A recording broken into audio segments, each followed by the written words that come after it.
Sir, क्या ये possible है कि अभी तक अगर हमने कुछ भी ना किया हो बोर्ड एग्जाम के लिए, हमने अभी तक पढ़ाई शुरू ही ना करी हो, तो क्या सर अभी भी है यहाँ से तैयारी करके हम 80 या 90% स्कोर कर सकते हैं?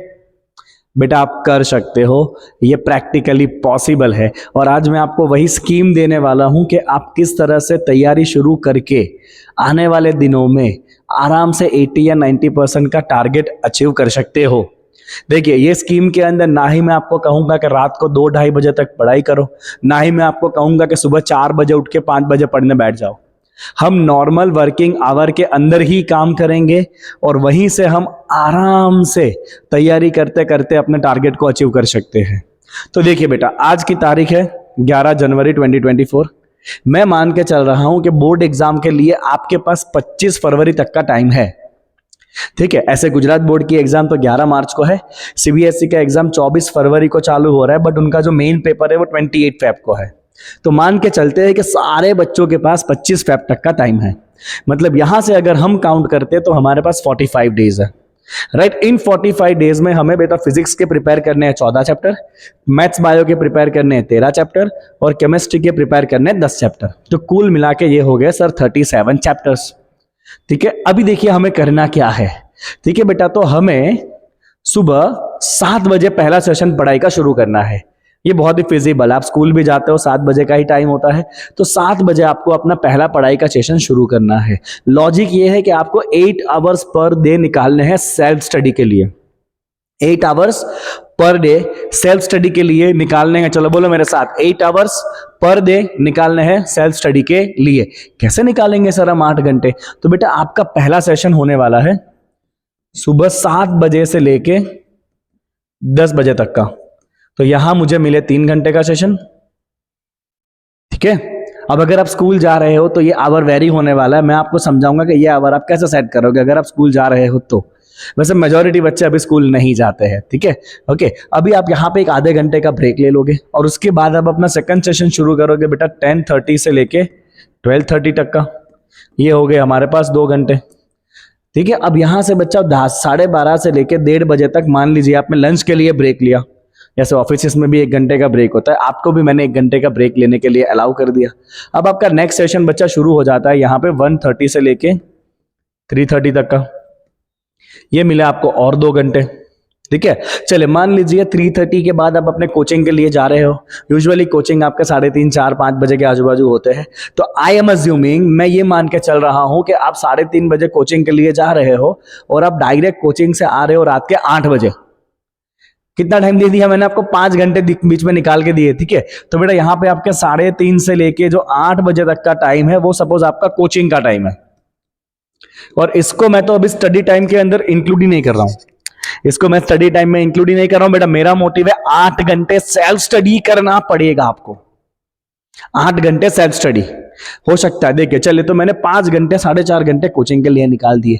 चलिए आप 8 बजे घर आ गए, 8 से लेके 9:30 तक आपने, या 8 से लेके 9 बजे तक मान लीजिए आपने डिनर कर लिया अपना, तो आपका बेटा आखिरी सेशन होने वाला है 9:30 से लेके 10:30 बजे तक का। ये आपका आखिरी सेशन हो गया 1 आवर का।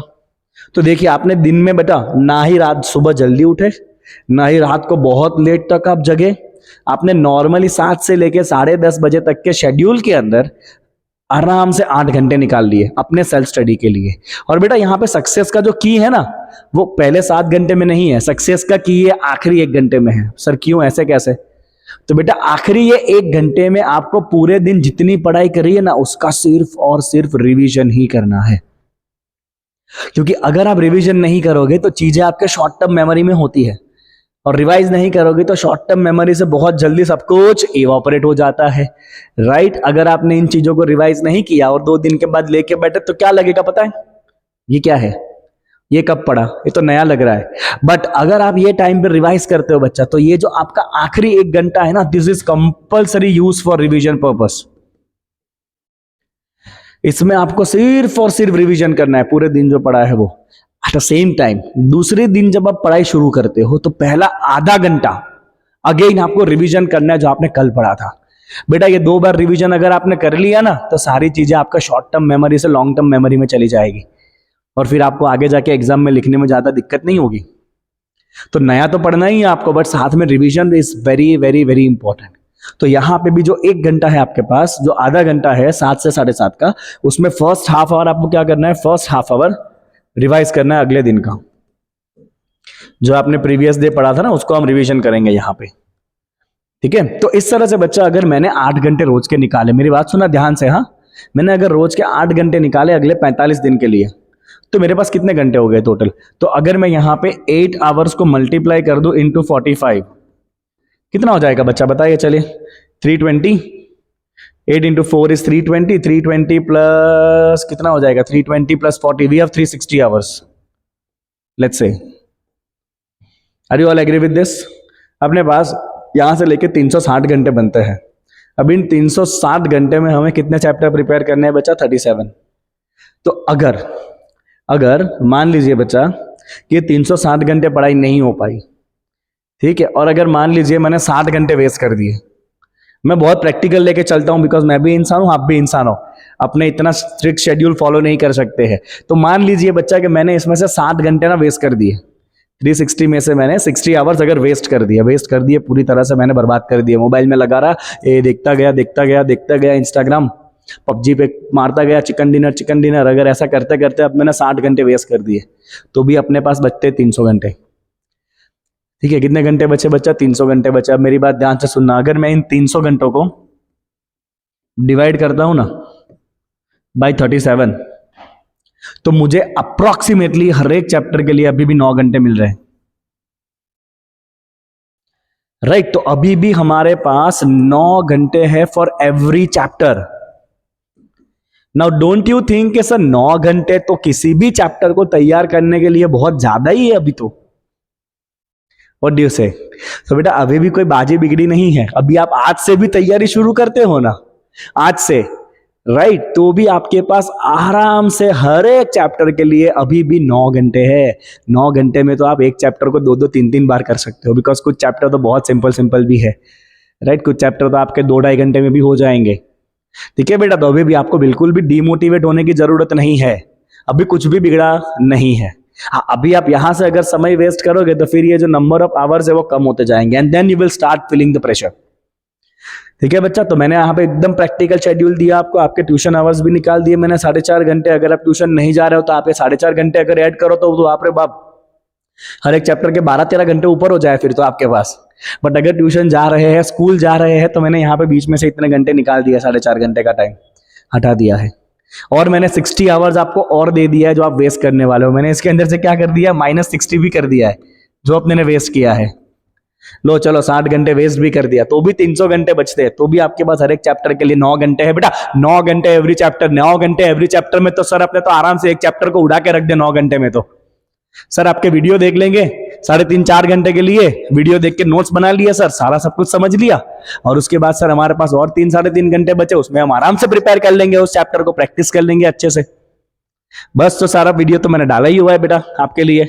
हर एक चैप्टर ऑन एन एवरेज 3.5-4-5 घंटे का होगा मैक्सिमम, कोई चैप्टर तो 2 घंटे का भी है। तो चैनल पे जाइए, प्लेलिस्ट में सर्च करिए, राइट, या फिर कोई भी चैप्टर का नाम लिखिए, पीछे लिख दीजिए मैग्नेटिक साइंस इंस्टीट्यूट, आपको मेरे लेक्चर्स मिल जाएंगे बहुत डिटेल में बेटा, हर एक एनसीईआरटी के टॉपिक के साथ, हर एक एग्जाम्पल, हर एक एक्सरसाइज के साथ। और अगर आपको नोट्स लिखने की भी मेहनत नहीं करनी है, मत करिए, क्योंकि नोट्स का भी लिंक मैंने डिस्क्रिप्शन में दिया हुआ है, राइट, जहां से आपको ये जो नोट्स है चैप्टर्स के वो आपको रेडीमेड मिल जाएंगे, राइट। और मैंने उसको प्रिंटेबल फॉर्म में रखा है आपके लिए, सिर्फ आपके लिए, ताकि आप फटाफट उसका प्रिंट करा लो और आप उसको पढ़ना चालू कर दो, समझे कि नहीं बेटा, राइट। तो अभी भी कुछ भी बिगड़ा नहीं है। अगर आपको आपका परफॉर्मेंस ट्रैक करना है तो आप एक स्टॉप वॉच ले लीजिए, एक स्टॉप वॉच बेटा ले लीजिए, राइट। और वो स्टॉप वॉच आपको बहुत ईमानदारी के साथ चलानी है। देखिए 12th फेल मूवी से आपने इतना सीख लिया है कि चीटिंग छोड़ना पड़ेगा, चीटिंग छोड़ना पड़ेगा। अगर आप चीटिंग नहीं छोड़ोगे तो आप कुछ नहीं कर पाओगे, चीटिंग छोड़ दो बस। तो सुबह जैसे ही पढ़ने बैठे स्टॉप वॉच ऑन करो, जैसे ही सेशन खत्म हुआ स्टॉप वॉच ऑफ करो, वापस पढ़ने बैठे स्टॉप वॉच ऑन करो, मोबाइल जैसे ही हाथ में लिया स्टॉप वॉच ऑफ करो, क्योंकि मोबाइल के टाइम को पढ़ाई में तो गिनते ही नहीं है आपने, सही है सर नो, राइट। तो अगर पूरे दिन में आपकी घड़ी 8 घंटे चल गई ना बेटा, अगले 45 दिन तक अगर आपकी घड़ी स्टॉप वॉच दिन में 8 घंटे अगर चल गई, रात को सोते वक्त अगर वो 8 घंटे आपको दिखा रही है आपकी घड़ी, मतलब आप अपने टारगेट के एक कदम पास जा रहे हो। तो there is no difficulty to start from this point. 12 fail movie से एक और बात जो मैंने सीखी, restart restart restart restart restart. कुछ बिगड़ा नहीं है बेटा, अभी भी we have 9 hours per day. And I hope कि ये वीडियो देखने के बाद आपके अंदर एक आग लग जाएगी और आपको रिजल्ट आना अभी बहुत ही प्रैक्टिकल लगने वाला है, राइट। कोई बहुत डिफिकल्ट टारगेट नहीं है, आराम से अपनी नींद भी आप पूरी कर सकते हो। 11 से लेके 6 बजे तक अपनी नींद पूरी कर लो आराम से, राइट। और उसके बाद उठो, जागो और अपने लक्ष्य की प्राप्ति तक लगे रहो। धन्यवाद।